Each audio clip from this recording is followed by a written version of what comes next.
sejam muito bem-vindos no nosso segundo vídeo da série Domando o Leão, que trata de imposto de renda pessoa física. E hoje nosso vídeo está num novo formato. Está aqui presente meu pai, Honório Rodrigues Neto, que não gosta muito das câmeras, é verdade? Isso mesmo. Mas ele se rendeu à importância de compartilhar o seu conhecimento e ajudar outras pessoas a domarem o leão. E eu o trouxe hoje porque ele entrega há mais de 35 anos, anualmente, declarações de imposto de renda pessoa física. Já viu e ouviu tudo e mais um pouco dos clientes. E isso trouxe para ele uma enorme experiência na área. E hoje iremos abordar o que são rendimentos tributáveis. Para vocês terem uma ideia, o site da Receita Federal disponibiliza um manual com 706 perguntas e respostas sobre imposto de renda pessoa física. Isso demonstra a quantidade de informações sobre esse assunto. São muitos detalhes e hoje falaremos das situações mais recorrentes. Mas não se preocupe, a Master tem um time especializado para te ajudar e evitar que você caia na malha fiscal. E se você tem dúvidas, deixa aqui nos comentários que nós iremos te responder. Já aproveita para deixar seu like, se inscrever no canal e compartilhar esse vídeo. Fala para nós, pai, o que são rendimentos tributáveis? Olá, pessoal. Rendimentos tributáveis são todos os rendimentos recebidos de pessoas jurídicas e pessoas físicas. Vamos aos exemplos. O profissional que é registrado em carteira é considerado como salários e ordenados. Serviços prestados por profissionais liberais autônomos sem vínculo empregatício. Pai, dá alguns exemplos do que seriam esses profissionais autônomos sem vínculo empregatício.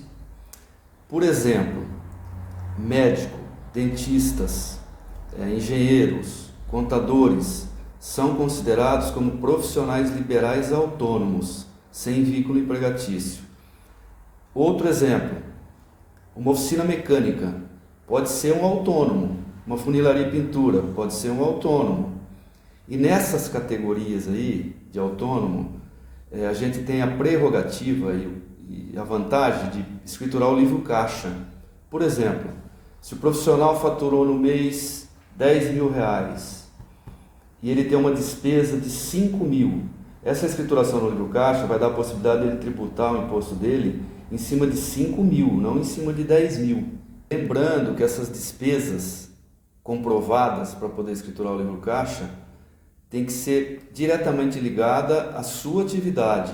Por exemplo, uma reforma no prédio que você aluga não pode ser considerado como despesa para o abatimento. Então tem que tomar cuidado com isso. Quais os exemplos de despesas que podem ser escrituradas no livro caixa? Por exemplo, se o profissional é uma clínica médica, ele é um profissional liberal da área médica, aluguel, o que ele usa, por exemplo, numa cirurgia, tudo isso daí pode ser considerado como despesa da atividade, despesa do funcionário que ele registra na clínica, INSS, todos os encargos sociais, a parte do sistema hoje. Qualquer profissional hoje tem que ter um sistema, né? Um programa para poder gerir esse negócio. Então, tudo isso aí é considerado como despesa. Se ele comprar um equipamento, por exemplo, pode entrar no livro caixa? O equipamento, ele vai ser lançado no livro caixa, mas não vai abater na hora da apuração do imposto, que é considerado como patrimônio. Pai, você falou que profissionais, por exemplo, que trabalham em oficinas mecânicas, funilarias, eles podem ser autônomos. Mas não é muito comum a gente ver essa situação. Por quê?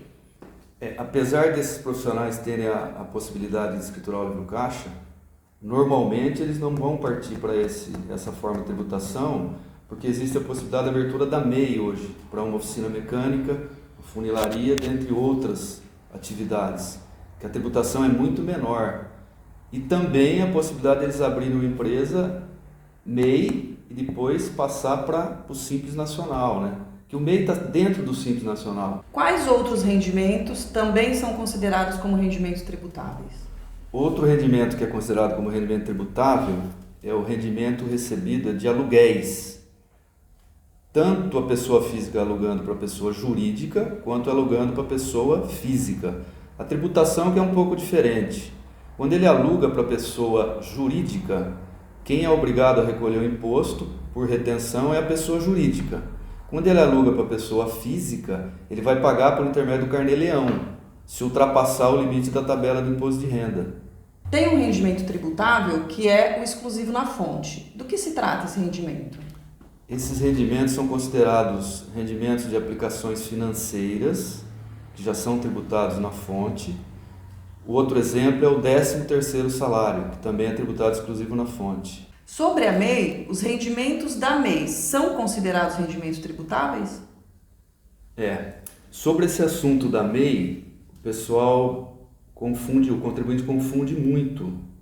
A MEI é uma pessoa jurídica, constituída pela legislação lá de 2009, né, que veio para formalizar os profissionais que não estavam regularizados no mercado. O que acontece? Existe a declaração do MEI, que é apresentada normalmente até 31 de maio de cada ano, né, do ano seguinte, ao faturamento da empresa. Não pode confundir a declaração da MEI com a declaração do imposto de renda da pessoa física. Com relação à MEI, como é possível identificar o rendimento tributável ou isento? Tá, então vamos lá. Eu anotei um exemplo aqui de uma MEI, uma prestadora de serviço, que no ano de 2022 faturou R$80 mil. Pela legislação atual, R$80 mil vezes 32%, R$ 25.600. R$ 25.600 é considerado rendimento isento e não tributável. A diferença, que seria os R$ 54.400, é considerado rendimento tributável. No entanto, a MEI tem a possibilidade aqui de descontar desses R$ 54.400 as despesas da atividade dela comprovada. Descontando a despesa comprovada, o valor que sobrar desse valor, o líquido, é considerado como rendimento tributável. Então, rendimento isento e não tributável, 32%, porque era uma prestadora de serviço. Se fosse comércio, seria 8%. Eu estou dando um exemplo de prestador de serviço. E esse rendimento que sobra é um rendimento tributável. Esse exemplo, esse cálculo, é a única forma de identificar, de reconhecer a tributação da MEI? Não, não é a única forma. Só que no regulamento da MEI, o microempreendedor, ele necessariamente não precisa de uma assessoria contábil. Ele não precisa ter demonstração contábil, fechar o balanço, etc. No entanto, ele pode fazer dessa forma. Se ele partir para esse sistema contábil, uma assessoria contábil, a tributação é diferente aqui. É os 80 mil, mesmo exemplo que eu dei aqui, 80 mil, menos todas as despesas comprovadas, inclusive retirada pro labore, na despesa administrativa. O que sobrar líquido dessa demonstração contábil, ela vai lá no isento e não tributável. Tributa-se a retirada pro labore, e o que sobra lá no lucro líquido, joga como de rendimento isento e não tributável. Daí a importância de haver uma contabilidade regular, mesmo que a empresa seja MEI, para ele ter uma segurança. Benefício, então, para o contribuinte quando ele for fazer a declaração de imposto de renda. É um custo-benefício para o contribuinte. Pessoal, esse foi o conteúdo que preparamos para hoje. Sobre imposto de renda pessoa física, são inúmeros detalhes, então se você tem dúvida, deixa aqui nos comentários e entre em contato com o nosso time e saiba mais.